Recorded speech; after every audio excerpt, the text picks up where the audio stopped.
Well, I think first of all, people want everybody else to be kind and empathetic.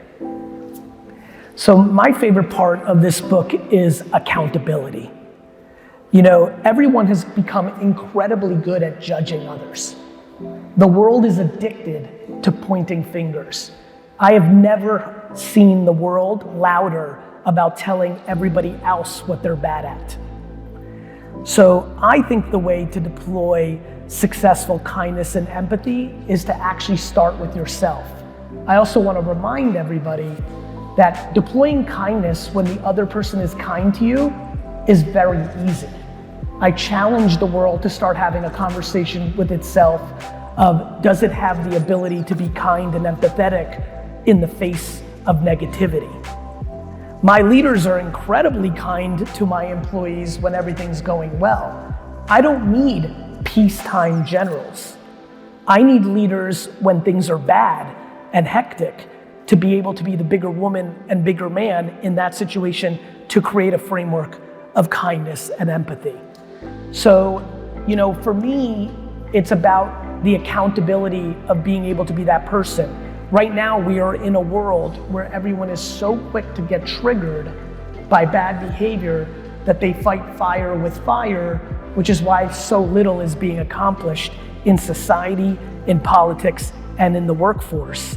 And so for me, I think that we are not spending enough time with our thumbs, and we need to stop being addicted to our fingers. The concept of teaching someone to be more self-aware is something I've been thinking about for a long time. You know, I think the thing that drives so many of us crazy in the world is interacting with those that struggle with self-awareness. I think one of the hardest things for people to deal with is hypocrisy. We struggle with it, and I struggle with it. The exercise in the book that I decided to do was creating frameworks for the people that know you the best to create a safe space for them to be able to tell you the truth. I think one of the reasons people struggle with self-awareness is because they have enablers around them that are allowing them to get away with bad behavior.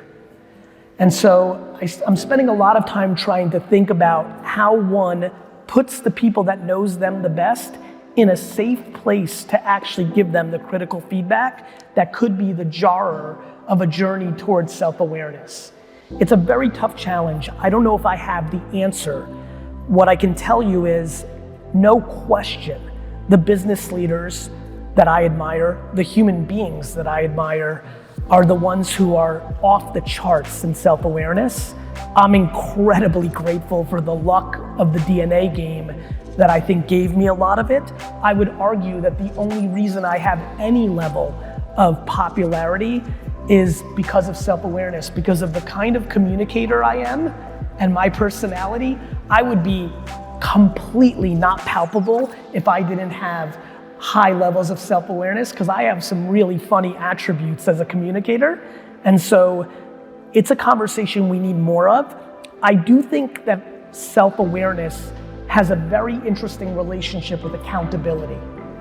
I think that a lot of people actually know what their shortcomings are, but they try to navigate the world in a way where they are hoping that people don't notice.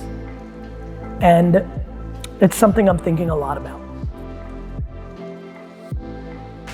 My optimism comes from gratitude.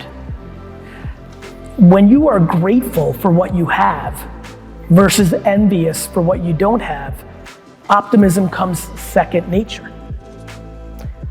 Life is always going to be challenging, but perspective is something we all need a lot more of. We sit here today in this gorgeous room while 850 million, almost 10% of the world, does not have access to clean water. 850 million people in this world do not have access to clean water. I have not been able to put the pieces together to be upset about a business deal going awry in a world where 850 million other people don't have access to clean water. I am dumbfounded by people's inability to be grateful for what they have. For me, optimism is second nature because I'm completely based in fundamental gratitude. And I wish more people were too. And that's why I like talking about gratitude. It is very clear to me, 25 years into my career, that kindness and empathy and patience and humility are actually the foundations. And I think the things that all of us think about as soft skills and emotional intelligence are actually the hard skills. That it is far easier for me to find people who are good at the task or have good math skills than it is to find people who are capable of being the bigger woman or bigger man in the face of pressure or adversity. And so for 20 years or so, this has been in my subconscious. COVID, like for many of us, gave me a time to reflect, and I immediately went into writing the book on a couple of reasons. One, I'm incredibly aware that there's a lot of young people paying attention to my moves, are fans of what I do, and I thought it would be a disservice if I wasn't incredibly aggressive in my communication on the things that I see as a winning formula. It becomes double important when I realize that most people don't talk about kindness as the single alpha skill in building a successful empire. And I thought it was a unique take. It's also very nuanced. The reason the subtitle is Ingredients is when I was going through my process, I realized, oh, I never just deploy empathy. I never just deploy patience. In every situation, it's actually 3 or 4 different traits, often traits that are in a conflict with each other. It's very interesting to be tenacious and ambitious while being patient. And so I liked the concept of ingredients because it's like cooking a meal. I think we all believe that sweet and sour chicken is something that is delicious, but sweet and sour can see a conflict. So I felt that I was the right person at the right time. And what has transpired in the last 18 months, because I wrote the book very quickly in the beginning of COVID, obviously it takes time for it to come out and things of that nature.